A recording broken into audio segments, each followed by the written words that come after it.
Hello, welcome back to my channel. In today's video, I'm going to be telling you about my 22 anticipated releases for 2022 and basically if I like them or not, because obviously I thought I was going to like all of them. And I'm going to talk about them in the order that I read them, not in the order that they were released. And the first one was Where the Drowned Girls Go, which is the 7th book in the Wayward Children series.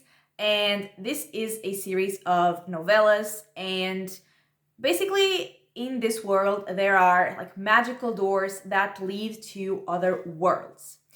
And we follow usually a bunch of children who go through those doors. And when they come back to their original world, which is, I guess, technically like our world, they need to learn how to live there again.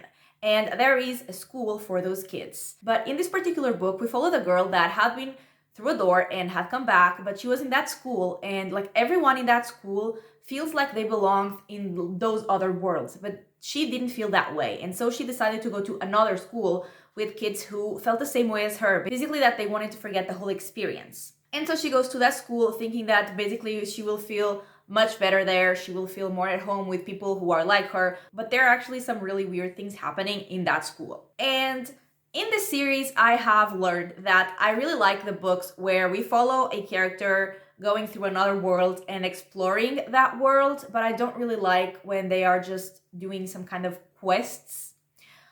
And this book really reminded me of the first one where there was like a mystery at the school, and this was pretty much like the same kind of situation, but like at another school. And so, yeah, it was not one of my favorites of the series. It was okay, and I gave it 3 stars. Next, I read The Maid, and this was a mystery thriller. And we followed Molly, who always struggled with social skills, but she always had her grandma there to help her. But now that her grandma is gone, she is struggling even more. And she works as a maid at a hotel, and one day she finds a dead guest. And basically people start being suspicious of her. And yeah, she's like trying to figure out what happened and like trying to prove her innocence. And honestly, like this was a thriller, but it wasn't thrilling. There was no tension. There was really, like, it was kind of slow. And I didn't really like most of the characters, so that didn't help either. And again, it was okay, but it wasn't, an intense thriller like I wanted it to be. Also, some people said that it was like, it felt like a cozy mystery, but it also didn't feel that way to me. And yeah, it was okay, and I gave it 2.5 stars. Next, I read A Flicker in the Dark, which was another mystery thriller. And in this one, we followed Chloe. And then we followed 2 timelines. And in the past, when she was 12, some girls went missing. And then at the end of summer, her dad was arrested for being the serial killer. And in the present timeline, which is 20 years later, she is a psychologist and she's about to get married. And more girls start disappearing, and she's kind of, having deja vu. And basically, she needs to learn what is happening. She starts investigating, and she was really annoying. I did not like her at all. And I feel like the mystery didn't really, go anywhere. Like, her investigation didn't really move forward for like the longest time. And some things were just so obvious. Like the big reveal, I knew who like the killer was from the beginning. I thought it was very obvious. So also didn't love it, but unlike the previous one, this had some like thrilling, tense moments. So again, it was also just okay, and I also gave this one 2.5 stars. And then I read another mystery thriller, which was These Deadly Games. And in this one, we followed Crystal, and she is a high school student. And one day she receives a text with a video of her little sister bound and gagged. And basically she has to play the kidnappers' games if she wants her sister to stay alive. And the games basically start being like playing harmless pranks on her friends. But they quickly turn more violent, more dangerous. And she realizes that the goal of the kidnappers is actually to hurt her friends. And so she needs to figure out a way to save everyone and basically discover the identity of the kidnappers. And I, once again, didn't really like the main character. I thought she was kind of annoying. And also I thought all the characters were kind of dumb because a lot of things were pretty obvious and they just were so slow to get them.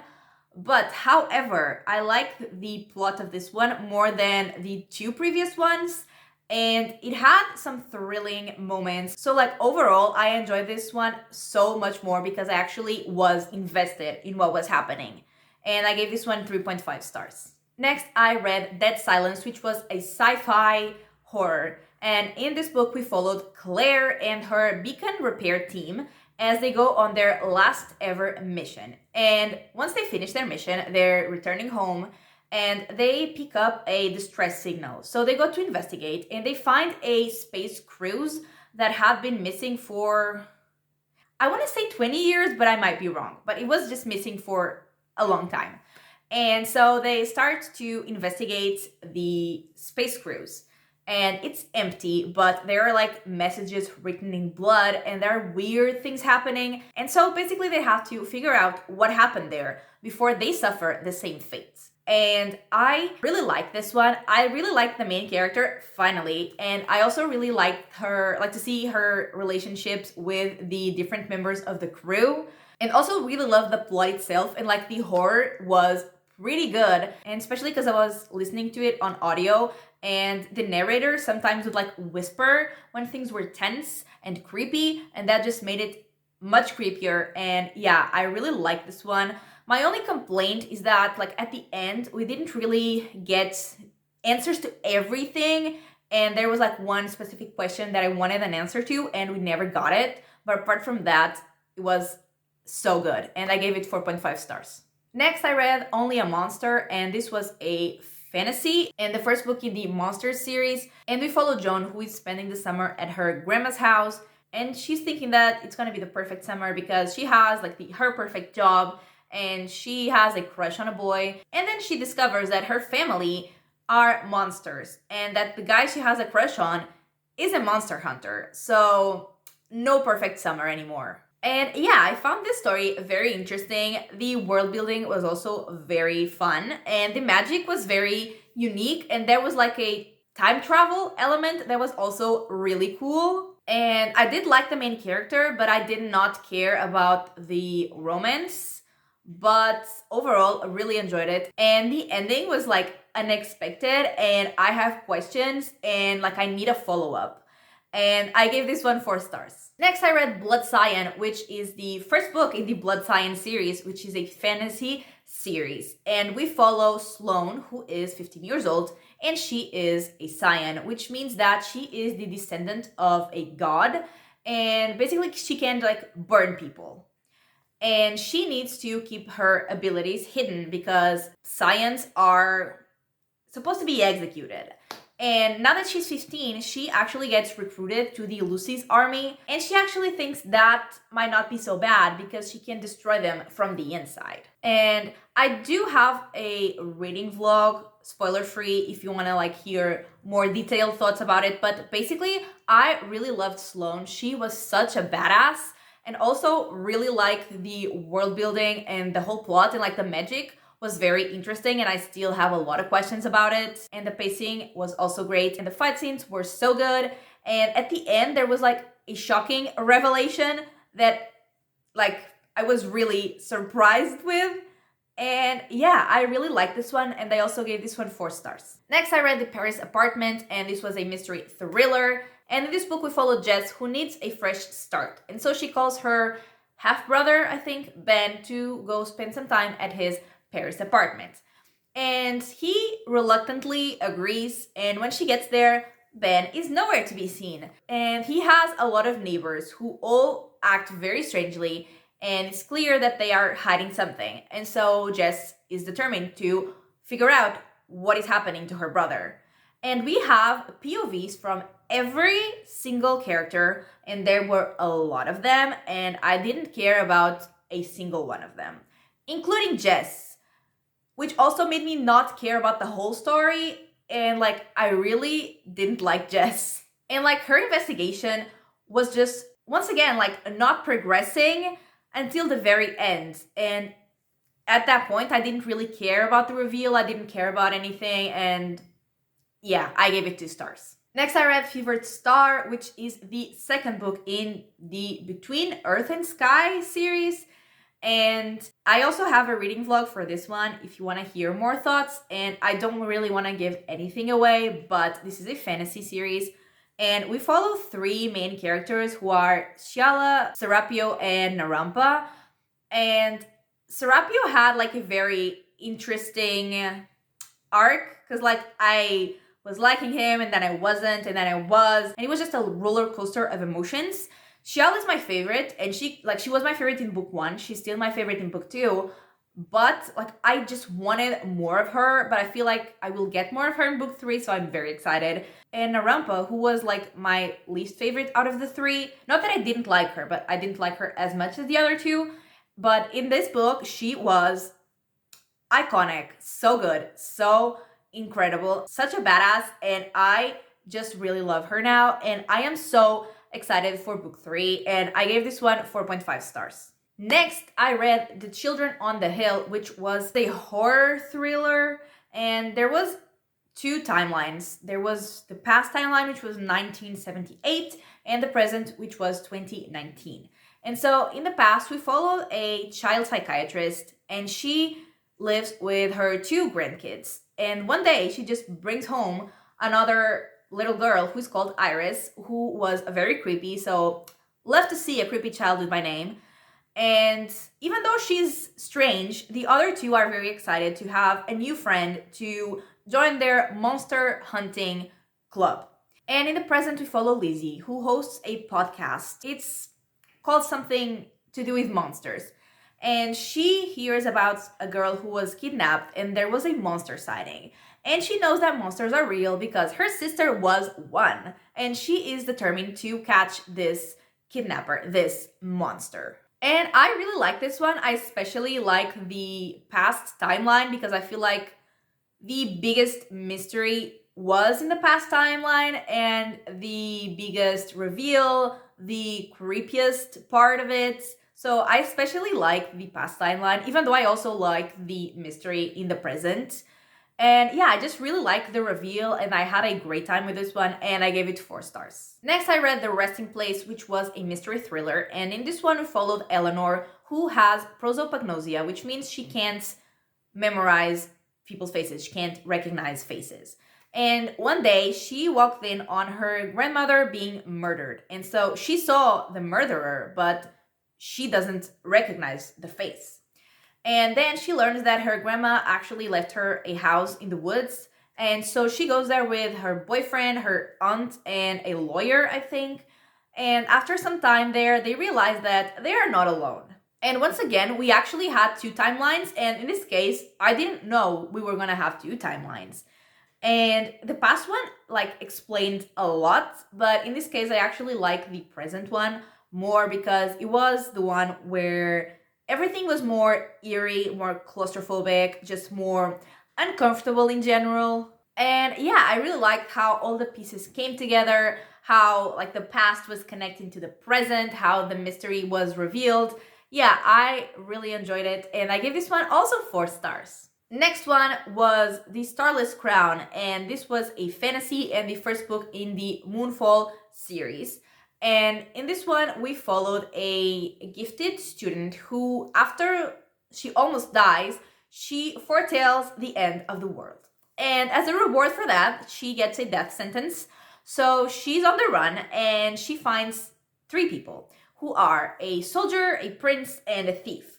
And one of them has a very special artifact that is going to be very important for the story. And basically, they have to come together to trust each other to save the world. And I also really like this book because for the most part, it was a very fast-paced, which are my favorite kinds of books. And I also really liked the characters, especially the main character, the student, and the prince. And the world building was very interesting, especially because at the end of each part, we had drawings of creatures that were mentioned, so I really, really enjoyed that. And yeah, it was very fun, a great start to the series. I gave this one 4 stars and definitely excited for book 2.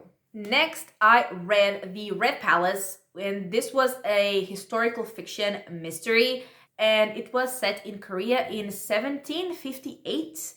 And we followed Hyun, who is a palace nurse. And one night, there are four women found dead. And the suspicion falls on Hyun's mentor, so like another nurse, but she knows that her mentor would never have done this, and so she is determined to find out who the real killer is. And so she teams up with a police inspector, and they just start investigating. And I absolutely loved the main character. She was so precious and adorable, but also like so determined. And yeah, I just absolutely loved her. Once again, didn't care about the romance, but I loved the investigation as well. I loved how everything came together. And yeah, had a really good time. Also gave this one 4 stars. Next, I read What Moves the Dead, and this was a fantasy horror.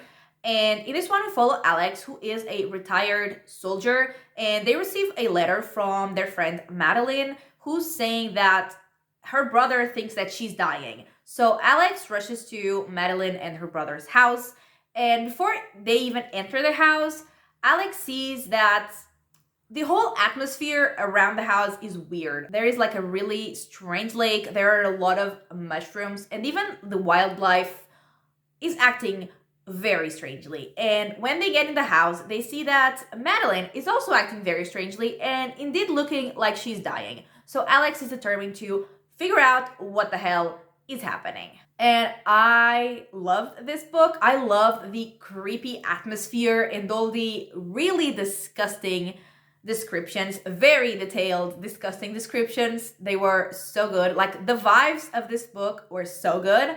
And the ending, like it's my only kind of complaint is the ending. It wasn't like everything that I wanted, even though I feel like most people would prefer this ending. But for me, like it wasn't like perfect. But still, it was so good. And I gave it 4.5 stars. Next, I read Mickey 7, which was a science fiction novel, and the first one in the Mickey 7 series. And we obviously follow Mickey 7, and he is a part of a space exploration team, I guess.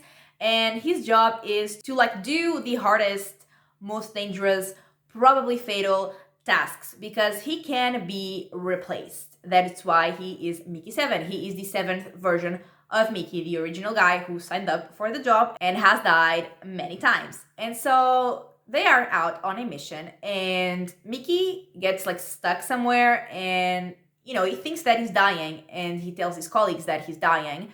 And so when his colleagues get back to the ship, they think that Mickey's dead, and so they create Mickey 8.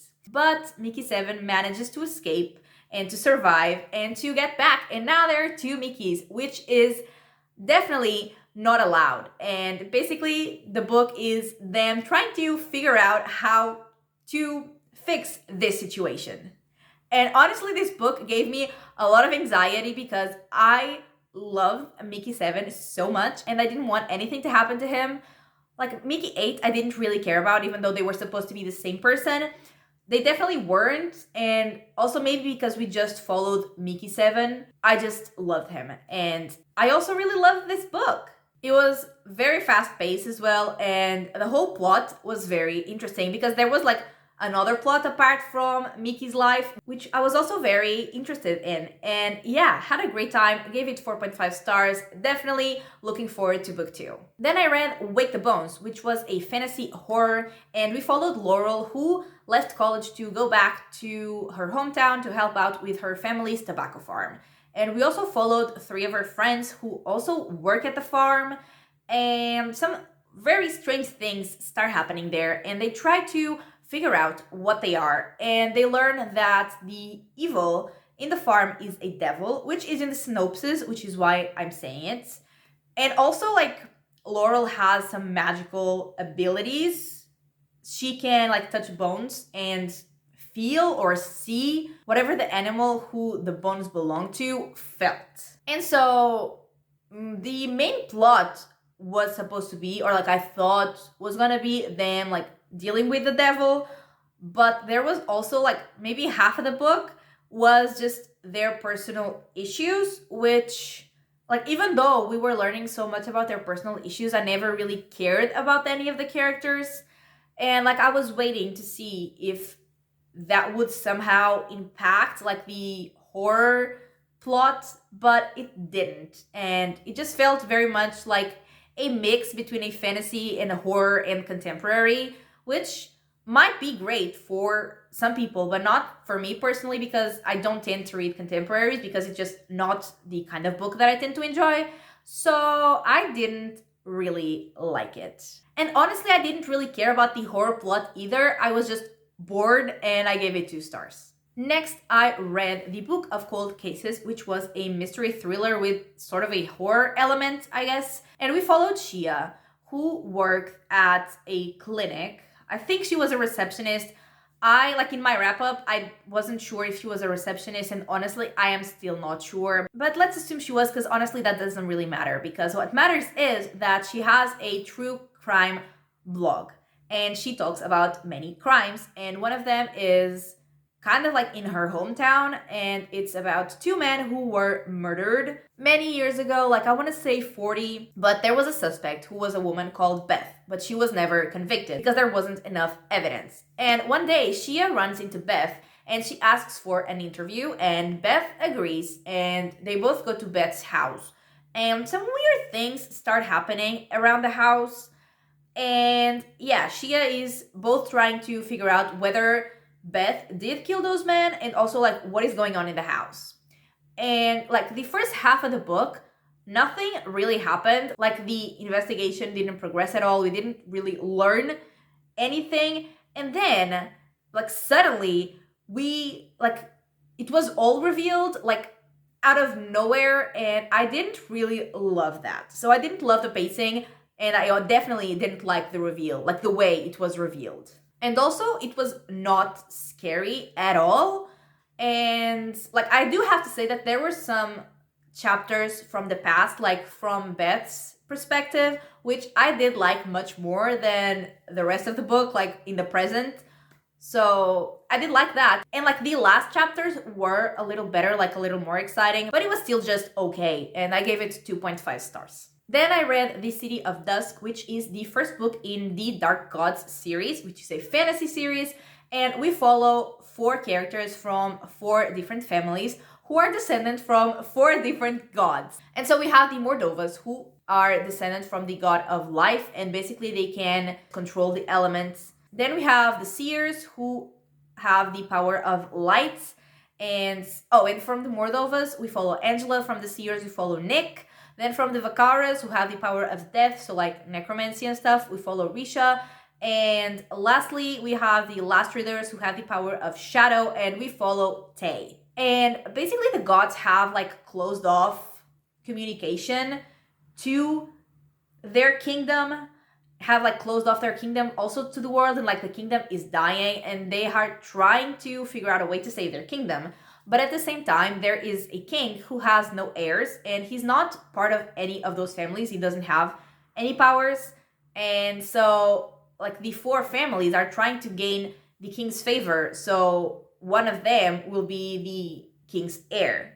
And so yeah, they have those 2 goals, but maybe they will realize that it's impossible to do both things. And yeah, I really enjoyed it. I had a great time with this book, and there was like a plot twist halfway that I did not see coming, and I was very shocked, and there were some really, really good fight scenes. And yeah, I was just very invested in the plot, and I saw some people complaining about the pacing, but personally, I really liked the pacing, and I just really liked the book as a whole, and I gave it 4.5 stars. Next, I read Portrait of a Thief, which is a contemporary sort of thriller, and we follow 5 Chinese American young adults, college-aged people, I guess. And the main character is called Will, and he witnesses a heist, and he takes advantage of the heist to also steal something.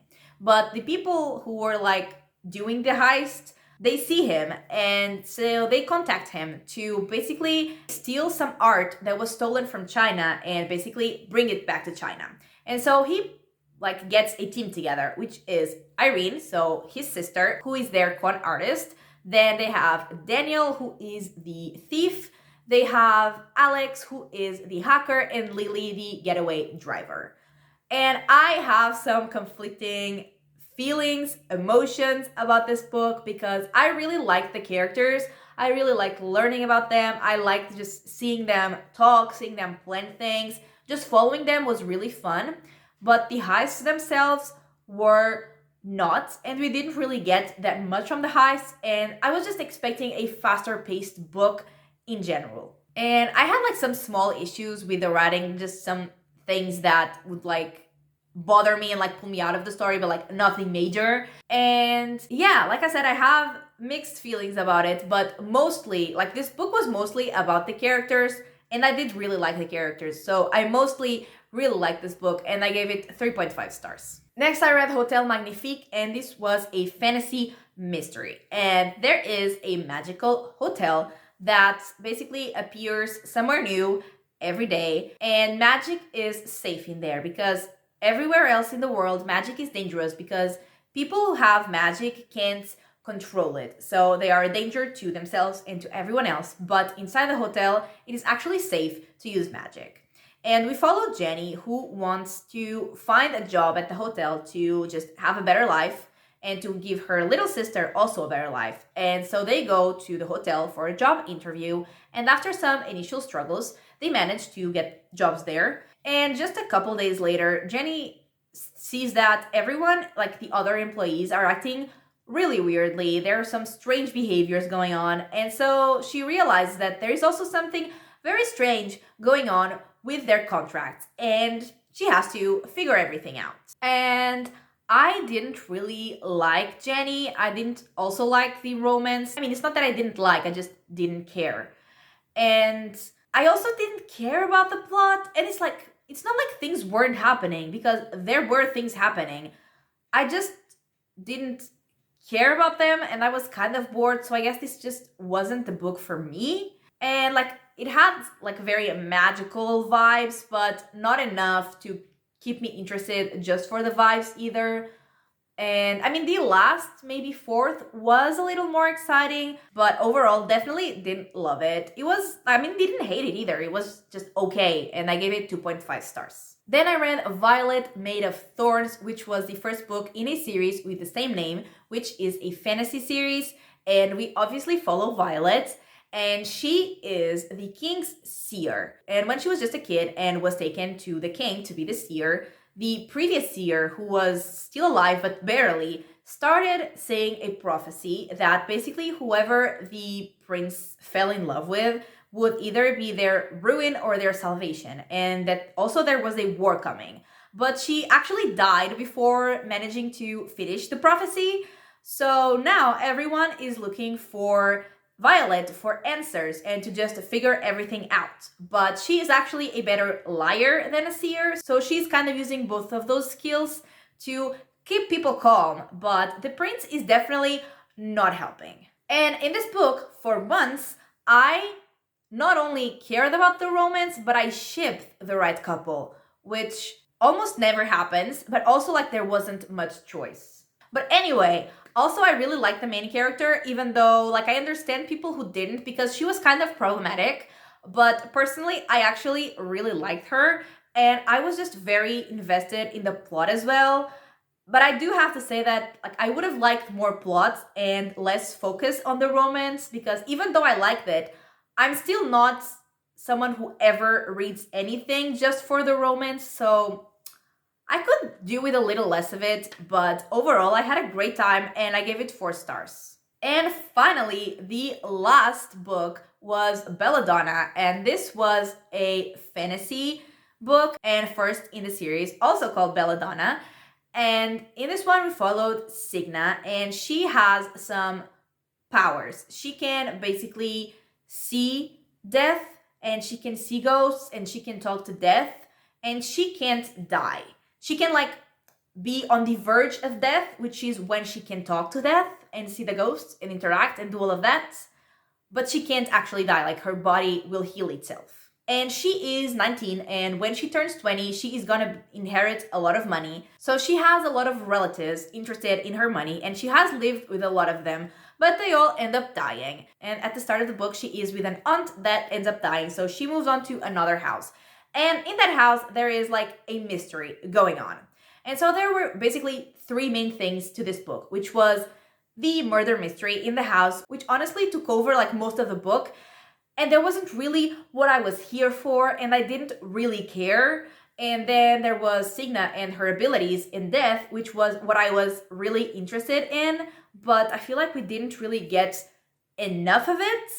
And there was also the romance, and like even if we ignore all the problematic elements of that relationship, I still didn't care about it. And also there was like the question of an identity of a character, but I just thought it was very obvious from the beginning, so also didn't really care. But the last page was actually so good. It was actually like so exciting that the most exciting part of the whole book was the last page. And just for that, I gave it an extra 0.5 stars. So I gave this 2.5 stars. And yes, those were my anticipated book releases of this year. And to answer the question, like whether I liked them or not, basically I had two stars, I had five 2.5 stars, I had one 3-star, two 3.5 stars, seven 4 stars, and five 4.5 stars. So I didn't have any 5 stars, but What Moves the Dead and Dead Silence were really close. There was just like details that I didn't love, but they were very close to 5 stars. And I mean, I guess I would say that most of the books I did like. So I guess I'm proud of past me to think that I would like these books because mostly I did. And yeah, that is everything for this week's video. I really hope you enjoyed it. And if you did, give it a like and subscribe, and I will talk to you next time. Bye!